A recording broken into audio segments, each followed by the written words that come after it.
What's an unspoken rule that annoys you when people don't know about it? When you're in the elevator with a group of people and get to the bottom, and it opens, and a handful of people lurch forward to get in. Now we are standing there, face to face in gridlock. During this moment you say to yourself, how long until they realize they are the ones who have to move or you are not going to get out of the elevator ever. Then you see a look of surprise sweep over their face. And then they move back. Let people know when you have them on speakerphone. Especially when your husband, wife, partner, friend, any other human is within earshot. Stand 2 meters back from the airport baggage carousel. If everyone does it, then enters that ring to grab their luggage and leave. Then everyone can see their luggage as it comes and no one is jostling. It never occurred to me until I traveled in South Korea and they had a white line around the carousel that everyone stood on. It was remarkably efficient and I wish the rest of the world adopted it. People playing music loudly on their phones in public or on public transport especially. No one wants to hear what you're listening to. When someone hands you their phone to use, don't fucking go through it. It's rude. Don't immediately assume it's okay to smoke in someone's house, regardless of their living situation. I don't care if it's literally a cardboard box or an upscale mansion. Ask first. People who have girlfriends. How? IDK man, there was a dance at the school. I thought participation was mandatory and this lady asked me. I got scammed and I won't complain. I look like Walmart brand Bo Burnham. Ever since Inside came out I've had exponentially more luck with women. Thanks Bo. Tinder is for rookies. Go to TJ Maxx. The female to male ratio is 10-1 and they are there looking for stuff they don't need. You need to have a human sacrifice. If every instinct you have is wrong, then the opposite would have to be right. Met a girl at a bar. Got her number. Lost it on the way 5-minute walk home. Searched Facebook by her first name and thought I had found her. Next day she accepts my friend request. I start things off with, hey, you were at the show at bar, right? She says, no, and I profusely apologize for interrupting her day and state that I will leave her alone. She told me, no. Let's keep talking. That was coming on 2 years ago. I love her deeply. And her family. They're fantastic. Best mistake I've ever made. What terrible movie do you absolutely love? Mannequin. Velocipaster. I'm an aspiring Dr. Hooker lawyer. Blind Fury. Rutger Hauer plays a soldier who loses his vision during the war.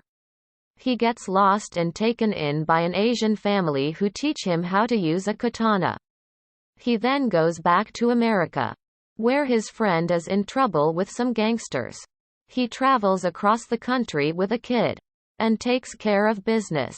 Needless to say, the gangsters underestimate this blind guy's skills with a sword. The live-action Scooby-Doo movies, 2002 and 2004. Are unironically both fun and funny. The CGI has never been good and the story is extremely predictable, but I never get sick of watching them. They're just pure dumb fun to me. Mannequin. All my mates hate it, but it's just pure escapism. Super Mario Brothers. And #X200B. So bad, it's good. What's your honest opinion on Elon Musk? I don't think about him at all. On a second thought, he is an alien and his youngest son's name is a code for his civilization. Why you so insecure, Elon? He named his son XAA12. Too much cocaine is bad, MK? He's not funny. People worship him like he didn't come from a family with a fucking emerald mine. Women of Reddit. What would you like all men to stop doing, immediately, as of right now? If you have a medical issue, please get it sorted. Stop ignoring it. My partner has been ignoring a problem with his IAMD, never saw a doctor and had an appointment last year but missed it as he felt he couldn't miss a few hours of work. Luckily I made him sit in A&E and told him not to come home until they have seen him. He was seen and his sight can now be saved. If he'd have left it, he could have gone blind. Obviously not all men. But I've known too many men in my life who neglect their own mental and physical health needs, concerns. I wish more men would seek out help for physical and mental health issues. I can't speak for what it's like to be raised, socialized as male. So I'm not sure what personal or social conflicts men face about this. These things can be very expensive or challenging to access, which is an understandable barrier. From the perspective of being a partner and friend, it's really hard seeing someone you love and care about do absolutely nothing while clearly suffering. I've had relationships end over mental health issues. This was absolutely not due to viewing a man as weak or anything like that after opening up about his struggles. It was due to how these symptoms manifested and the ongoing chaos it created in both our lives for years. Sadly, all the love in the world can't heal addiction or undiagnosed, untreated, unmanaged mental illness. I will fully support someone who is struggling and going through the challenging process of dealing with their issues. I will listen and love. But there are some things you really need the guidance of an actual trained professional and medical provider to make a difference. I'm not your therapist, or something similar isn't due to being indifferent or uncaring, nor is it dismissive judgment. It's because I genuinely don't know how or what will help you in significant, long-term positive way. That's why there are trained professionals for this. There's also the element of how painful it is being put in the position of being expected to manage someone's mental health and your own. You can be loving, helpful, and supportive, but it's ultimately not possible or even sustainable to do this.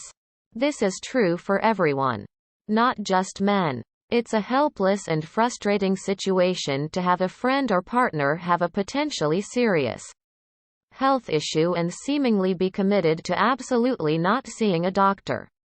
I understand being afraid to find out or possibly getting a life-changing diagnosis.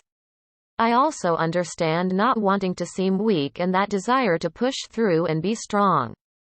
Just like with mental health, all the love in the world can't replace the knowledge and resources of a trained medical professional. Saying they are an alpha male. Sending unsolicited dick pics. Not that all men do, of course. Seeing, sorry, I'm not interested, as a challenge. There is never any reason to touch my lower back when you walk past me. In fact, 99 times out of 100 you do not need to touch me at all to walk past me. What's one thing which makes someone interesting to you instantly? They draw people into the conversation by finding topics of mutual interest. People who can find the sentence through all the stuttering I do and are actually interested to chat for an undetermined amount of time. Passion. Doesn't matter about what. They could be passionate about installing toilets and I'd listen to them. I find it infectious. Their ability to banter. They're not afraid to like things. I'm so bored of people whose personality is based around not liking things or being too cool for things. Coming from someone who used to be extremely cynical. Cynicism is boring. Sense of humor. What state in the U.S. would you recommend a British citizen move to? Need more information to make a good recommendation. The U.S. is a very diverse experience. Somewhere in New England? Hey you. Hawaii has a British flag on their flag, so Hawaii I guess. What kind of lifestyle do you want? The U.S. is huge, so that might help. Do you have employment lined up? How much are you willing to spend on your housing? Is this a permanent residency where you'd be looking to purchase property or just rent? It really depends. I hear Seattle is pretty overcast. Subscribe, my brothers.